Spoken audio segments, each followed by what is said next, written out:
Bem-vindos a mais um Giro Sindical. Eu sou a economista Renata Belzunces e o Giro Sindical é uma parceria entre o DIEESE e o SINDIC-CT. DIEESE é o Departamento Intersindical de Estatística e Estudos Socioeconômicos e SINDIC-CT é o Sindicato Nacional dos Serviços Públicos Federais da área de Ciência e Tecnologia no setor aeroespacial.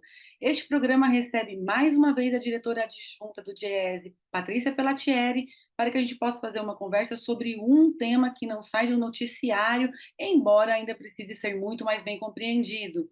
Patrícia, mais uma vez, bem-vinda ao Giro Sindical. É um prazer estar aqui com você e com os nossos ouvintes do Giro. Então, vamos lá. No dia 30, o ministro da Fazenda, o ministro Haddad, ele fez conhecer os principais pontos da proposta que tem sido chamada de novo arcabouço fiscal. Mais recentemente, agora no dia 18, foi entregue ao Congresso o projeto de lei detalhando toda a proposta anunciada lá no dia 30. Embora seja um tema muito falado, ele é um tema muito árido, ele não é um tema de grande domínio público. O que é um arcabouço fiscal? Para que ele serve? Todos os governos precisam ter um, só a União precisa ter, o Estado também precisa ter, o município precisa ter. Eu vou resgatar aqui, na verdade, o que é a política econômica, né? Então, uma política econômica, ela pressupõe três políticas básicas, né?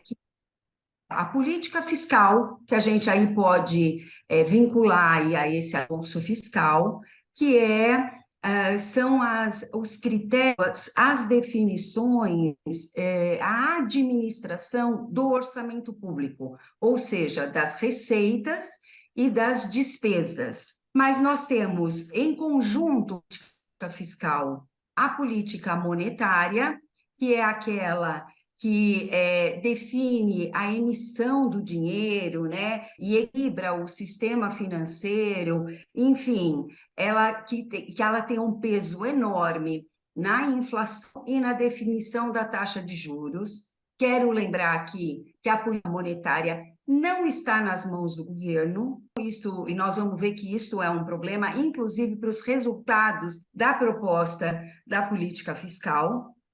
E uma terceira política, que é a política cambial. Eu estou simplificando muito, mas que controla a entrada e saída da moeda estrangeira e se traduz aí na taxa de câmbio. O arcabouço fiscal, na verdade, é a definição de parte daí na verdade, mecanismos de controle da política fiscal. Mas quero lembrar que a política fiscal, né, que então, a administração do orçamento, ela já tem uma série de medidas, né? Então, nós temos o plano plurianual, onde tem ali as definições das diretrizes do que vai ser feito nos próximos 5 anos, inclusive ultrapassando aí a questão do período de governo, né, para garantir que seja políticas de Estado e não políticas de governo. Nós temos a lei de diretrizes orçamentárias,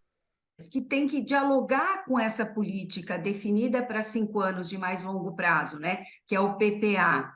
A LDO, então, a Lei de Diretrizes Orçamentárias, define as metas que vão ser perseguidas, vamos dizer assim, no ano, né, naquele ano, e, por fim, o orçamento, que é a tradução da lei, das diretrizes orçamentárias em finanças, né? Então, aquilo que de fato vai ser realizado em determinado ano. Para além disso, então, esses são todos instrumentos de planejamento e controle da política fiscal. Além disso, nós temos órgãos de controle, nós temos os tribunais de conta, que acompanham essa execução da política fiscal. A rigor, o arcabouço fiscal é mais um instrumento de controle de uma política que já tem bastante instrumentos de controle, tá? Então, assim, no caso, o que está sendo chamado aqui de arcabouço fiscal, elas são regras para além daquelas definidas no PPA, na LDO e no orçamento de controle dos gastos e da receita e dos gastos públicos, mais controle das despesas públicas, né? Então, nós tínhamos, desde o Plano Real, o mecanismo de superávites primários, meta de superávit primário.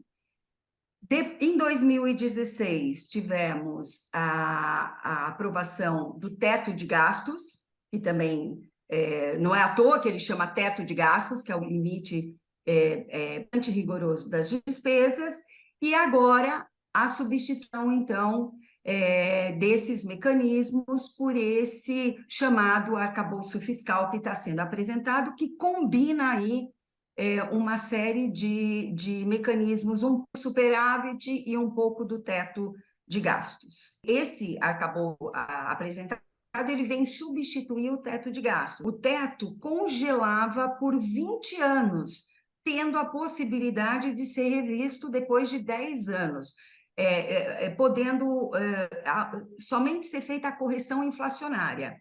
Ou seja, não importava que o país crescesse, consequentemente, a arrecadação, a receita crescesse, ela não poderia se traduzir em mais serviços para a sociedade, porque estava congelado com esse teto de gastos. À época, nós e muitos analistas apontávamos para a irrealidade que era aquela proposta. Ela era quase que impossível de ser cumprida. Giro Sindical volta já já.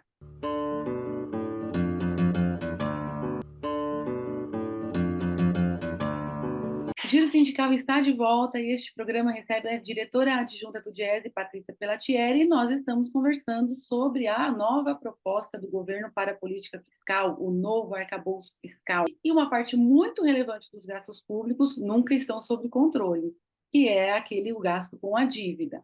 Então, nós falamos, na verdade, no controle de gastos das despesas primárias, falamos de saúde, educação, segurança pública, investimentos. Por que o nosso país tem esse histórico de um controle tão forte sobre os gastos públicos? Essa perseguição pelo controle da dívida, controle dos gastos, ela dialoga muito com o poder, na verdade, né? O poder de quem financia a dívida pública, que quer uma garantia, embora já tenha essa garantia, mas uma garantia absoluta, ou risco zero, vamos dizer assim, de que não só vai ser remunerado, como vai ser muito bem remunerado, né? Então, nós estamos falando aqui, basicamente, do sistema financeiro, né? Dos fundos de pensão, e aí nacional e internacional, e que são os grandes detentores da dívida pública. Em nenhum momento nós agora, né, no período recente, que já faz 20 anos, as despesas e a dívida estiveram em risco. Então, essa pressão para ter travas com relação à despesa, ela de fato, ela é incompreensível, ela não passa pelas questões técnicas. E aí nós temos nesse momento agora, atual, nós temos um agravante que eu toquei lá no início, que é não ter sob controle do mesmo projeto de país, né, que foi esse projeto eleito aí no final do ano passado, não ter o controle da política monetária. Patrícia, agora falando um pouquinho sobre a proposta do novo arcabouço fiscal, essa que foi apresentada, foi traduzida agora na forma de um projeto de lei submetido ao Congresso Nacional e até o momento sem uma data para que seja apreciado. Quais são as principais características dessa proposta? Conta para a gente também se já temos informações do que fica de fora do teto. Uma coisa é ficar fora do teto, outra coisa é não seguir a trava, mas estar no cômputo geral das despesas. Então, o que fica fora é a questão do que não é despesa primária, portanto, os serviços da dívida. Está fora a questão do aumento de capital, de patrimônio das empresas públicas não financeiras. Enfim, não está sendo considerado aqui para a conta as receitas extraordinárias, ou seja, aquelas que são realizadas apenas um ano, né? Então, elas aqui estão fora da conta. O que estabelece esse arcabouço fiscal? Eu vou começar apontando aqui o que a gente está olhando como positivo, vamos dizer assim, interessante, é que o arcabouço ele estabelece um piso mínimo de investimento, independentemente do que aconteça com a arrecadação. Um outro ponto positivo é tentar estabelecer também um patamar mínimo de aumento da receita, mesmo em períodos de recessão, de retração econômica, né? Ou seja, que a receita não cresceu, o PIB não cresceu, mas se garante ali um mínimo que seria aí próximo de um crescimento vegetativo. Não sabemos ainda se de fato é um mecanismo anticíclico, né? Então, mas tem ali uma margem, uma certa garantia, que é um ponto positivo. Agora, a proposta estabelece muitas travas. Ela diz, não dá para congelar os gastos, mas nós vamos assumir o compromisso de ampliar as despesas do governo somente em 70% do aumento líquido da receita do ano anterior. A receita subiu 100%, vamos dizer aqui, tem 100% desse aumento, as despesas só subirão 70%. Então, tem uma trava aí de 30% de aumento da receita que não poderá virar serviço público. Mas se a receita subir muito, nós temos uma segunda trava, que as despesas só podem subir até 2,5% do PIB. Então, é um mínimo de 0,6% para se não crescer nada, e um máximo de 2,5%. Para além disso, nós temos uma terceira trava, que é a questão de fazer superávit. Então, a proposta é zerar o déficit já, agora, em 2023. Lembrando, primeiro, nós saímos de um período de muita, de uma recessão, 2015, 2016, baixo crescimento, 2017, 2018, 2019, uma crise pandêmica 2020, e depois uma pequena recuperação, que tem muito de efeito estatístico, em 2021, baixo crescimento em 2022, e a perspectiva de um baixo crescimento em 2023. É importante, quando você vai estabelecer travas, você deveria considerar qual é a situação e as necessidades da população, porque o projeto que foi eleito no ano passado é um projeto de inclusão social, de reconstrução do país. A reconstrução do país, ela precisa de muito gasto e investimento público. Então, assim, essa quarta trava, que é o estabelecimento do superávit primário e do zeramento do déficit em tão curto espaço de tempo, ela aponta aí para uma limitação nessa reconstrução muito significativa. E você tem uma avaliação de que, com essa proposta, o governo consegue iniciar o cumprimento da sua proposta de incluir o pobre no orçamento ou se ainda você vê que depende de outros fatores, que acho que é um pouco a tônica do que você tem colocado até aqui. De fato, tem elementos ali que garantem coisas que tinham sido perdidas, né? Então, assim, as despesas primárias no global serão 70%.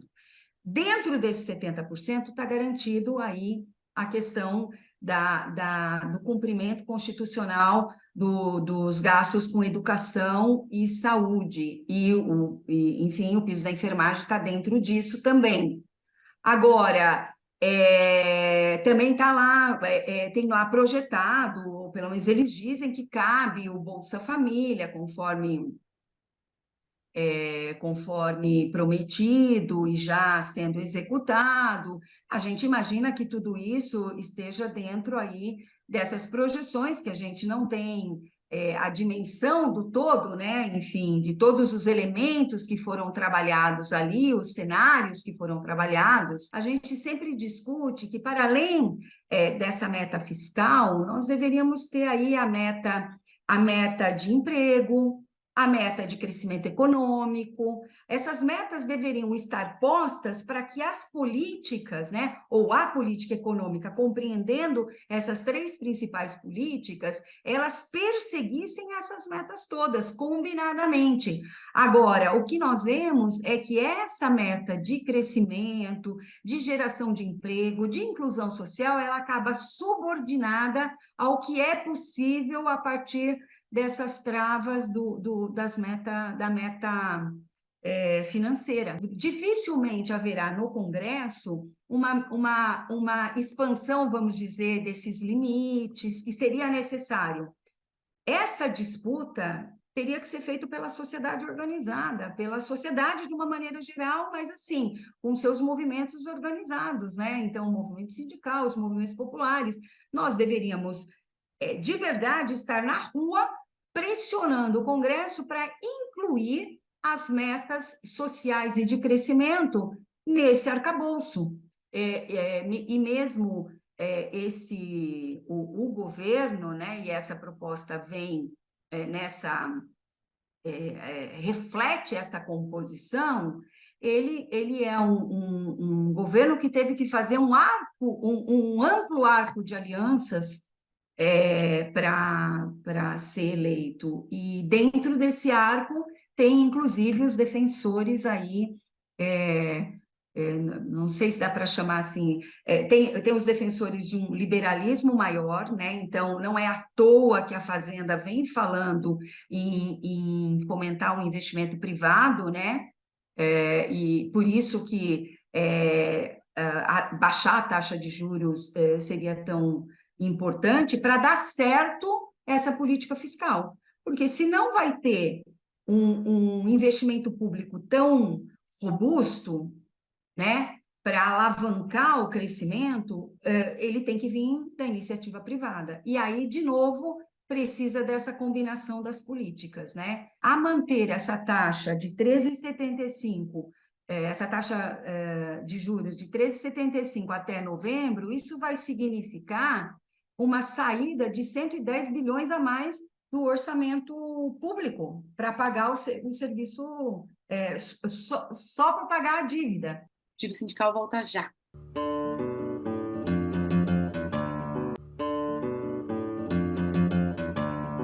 Giro Sindical está de volta e este programa recebe Patrícia Pellatieri, ela que é economista e diretora adjunta do DIEESE. Patrícia, uma pauta muito importante que a classe trabalhadora reavivou e foi um compromisso do governo eleito é uma nova política de valorização do salário mínimo. Isso está em andamento, as centrais fizeram uma proposta no grupo de trabalho, que deverá apresentar uma proposta ainda a ser anunciada no 1º de maio. Quando o novo arcabouço fiscal vem, essa nova proposta, acho que a classe trabalhadora se preocupa um pouco se a política de valorização do salário mínimo cabe dentro do novo arcabouço fiscal, considerando que elevar o valor do salário mínimo tem um grande impacto sobre as contas públicas. Não, essa é uma preocupação muito grande, porque no processo da negociação da nova política, né, promovido aí pelo Ministério, coordenado pelo Ministério do trabalho, a partir daquele grupo de trabalho que foi constituído e está negociando, vem o anúncio desse arcabouço, né, fiscal, e isso trouxe, sim, muita preocupação, e, inclusive, na própria mesa de negociação, interlocutores da Fazenda já colocaram a necessidade da política ela caber dentro do arcabouço, né? Então, do ponto de vista dos trabalhadores, isso significa uma subordinação, de novo, né, uma subordinação que é inadequada. Deveria ser ao contrário, o arcabouço deveria prever essa distribuição de renda que estava já no programa que foi eleito, né? Portanto, assim, a retomada da política de valorização do salário mínimo é um compromisso, e o arcabouço deveria prever isso. Então, nós não temos ainda as simulações necessárias para saber se cabe, mas compromete, não tenha dúvida, porque como tem lá o limite tem os limites todos, as travas todas, significa que ao você privilegiar ou cumprir, vamos dizer assim, com compromissos de algumas despesas, você vai sacrificar outras. Então, isso está na pauta, isso está na discussão. Agora, de novo, se é um governo com muitas facetas, né? Tem muita coisa ali dentro, não tem uma coesão sobre o entendimento do que deve ser esse projeto de desenvolvimento e investimento, né, do país, né, e de inclusão dos mais pobres, enfim, de melhoria, de distribuição de renda, vai depender muito da capacidade dos trabalhadores, né, e das suas entidades de organização e dos movimentos populares e das suas entidades de disputar, né? Eu acho que é isso, a disputa está colocada, não é uma disputa simples, porque e o governo já reconheceu isso, né? O poder do financeiro, ele é muito forte, ele é muito grande, tem muitos tentáculos, né? Então, não é uma disputa simétrica, por isso teríamos que ter uma mobilização muito intensa para fazer frente a esse poder todo, né? Patrícia, o melhor cenário dentro do novo arcabouço fiscal é o de crescimento das receitas. É quando as receitas crescem, mesmo que você tenha colocado para a gente que existe uma limitação, nem todo o crescimento da receita, mesmo se ele for bem poupudo, ele poderá ser usado. Há uma trava também, né? Não é a utilização total, mas é o melhor cenário, né? Para que a gente tenha esse melhor cenário, a gente depende do crescimento econômico, mas também a gente pode depender de novas propostas que façam crescer a arrecadação da União. Nesse sentido, também muito tem sido dito sobre mecanismos para crescimento da receita do governo, da União. Ah, sem dúvida, essa é uma discussão muito importante, deveria estar casada com tudo isso, que é a questão tributária, né? Porque as receitas, elas são compostas de taxas e tributos, né? Então, discutir a questão do sistema tributário, ele é muito importante, principalmente porque nós temos um sistema tributário muito regressivo, né? Que penaliza os mais pobres em favor dos mais ricos, né? Tem coisas no nosso sistema tributário, como a não taxação de lucros e dividendos, ou exonerações de importações e exportações, a não taxação por exemplo, de jatinhos, né? Para dar um exemplo bem extremo, assim como nós temos aqui, que só poucos países têm, né? Dois, o Brasil e mais um. Então, fazer uma reforma tributária de fato justa, né, que transforme o sistema tributário num sistema justo, ele seria fundamental e significaria, sim, um impacto bastante significativo na receita de forma perene. De forma perene, nós não estamos falando de receita extraordinária. Então, embora tenha muitos tributos que devessem também ser incluídos e que seriam, não seriam permanentes, né? Seriam de uma única vez, como das grandes fortunas, não tem um sequencial. O que nós estamos vendo, lamentavelmente, aí vem de novo a questão da força e das disputas, é o que está colocado como para se mexer no sistema tributário, como proposta de reforma tributária, ela é uma parte, é a parte da simplificação. Aí, de novo, nós vemos uma aposta da Fazenda e nos investimentos privados, porque está muito preocupado com essa simplificação de impostos. É claro que nós não somos contra a simplificação, muito pelo contrário, quanto mais simples, mais fácil de entender e mais fácil de fiscalizar.